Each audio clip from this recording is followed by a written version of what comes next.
Friends, কী করে আমরা একটা শক্তিশালী জৈব সারের মিশ্রণ বানাতে পারি, তার উপকরণগুলো কি কি আমি আজকে আপনাদের সামনে উপস্থাপন করতে চাইছি। নিজেরা একটুভাবে আমাদের সার ব্যবস্থাপনাগুলোকে সাজিয়ে নিতে পারি, তাহলে দুর্ধর্ষ একটা মিশ্রণ করে নিতে পারি, যেটা 3 গুণ বেশি কাজ করতে পারে। আজকের আমি এই ভিডিওটা আপলোড করার জন্য আমার মিশ্রণগুলোকে আমি এখনও মেশাইনি, আলাদা আলাদা করে আমার উপকরণগুলি রেখেছি, আপনাদের দেখাচ্ছি।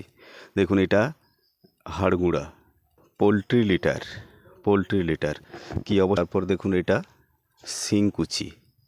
তারপর দেখবেন এটা সরষার পিড়ি, অর্থাৎ সরষার খোল, ডাস্ট। এবার আর এটা দেখুন আপনারা, দীর্ঘদিনের পুরানো গোবর সার।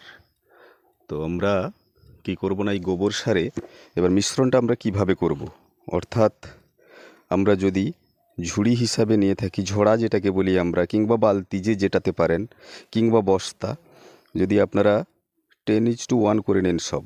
ধরুন আপনি, সাপোজ বোঝানোর জন্য আমি বললাম, এই ধরুন একটা বালতি নিলাম, এর 10 বালতি যদি আমি এই গোবর সার নিই, সেটাতে তার সঙ্গে আমি দিয়ে দেবো 1 বালতি পোলট্রি লিটার।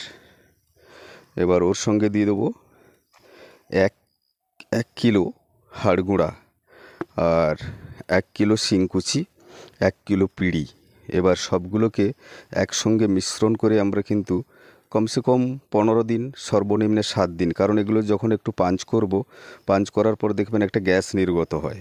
এবার ওই একটু হিটও হবে, একটু যখন হালকা ভেজে থাকবে, ওখানে একটু গরমও হবে এবং একটা গন্ধ বেরোবে।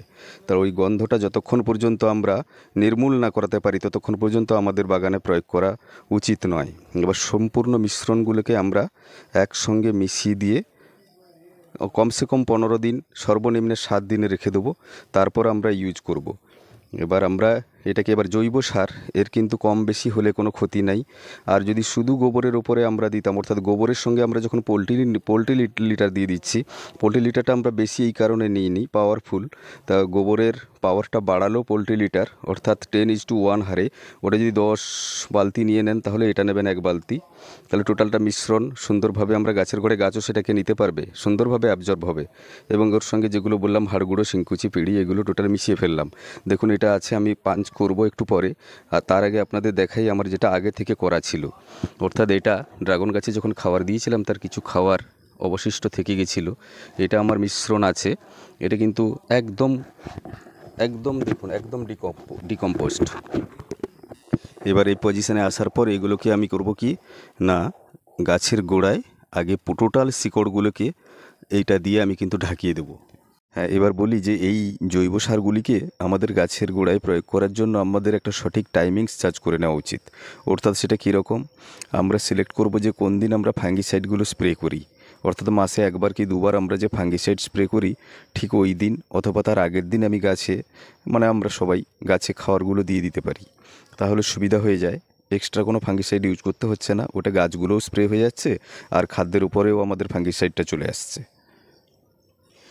আর গাছে আমাদের রাসায়নিক প্রয়োগের ব্যাপারটা আমরা পরবর্তী কোনো একটা সময় আমি আবার সেটা দেখিয়ে দেবো কীভাবে আমরা ইউজ করি। কিন্তু এবার বলি, ঠিক 1 সপ্তাহ পর আমরা কিন্তু এই গাছের যে মানে এই গোড়াগুলো যে ঢাকাবো আমাদের জৈব সারের মিশ্রণ দিয়ে, একটু একটু করে পাস করে শিকড়ের উপরে, অর্থাৎ পুরের মতো, পিঠার যেমন পুর বানায় তেমনি আস্তে আস্তে করে সরিয়ে একটা রাসায়নিক সারের মিশ্রণ চাপাবো নির্দিষ্ট হারে, দিয়ে আবার ঢাকিয়ে দিয়ে আমরা জল প্রয়োগ করব।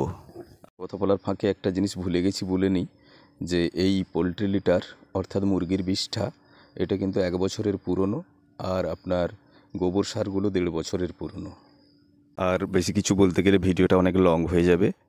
তো ফ্রেন্ডস, আমার উপস্থাপন যদি ভালো লেগে থাকে, লাইক, শেয়ার, কমেন্ট করবেন এবং সাবস্ক্রাইব করবেন বিশ্বজিৎস ওয়ার্ল্ড ইউটিউব চ্যানেলটি। ভালো থাকবেন সবাই।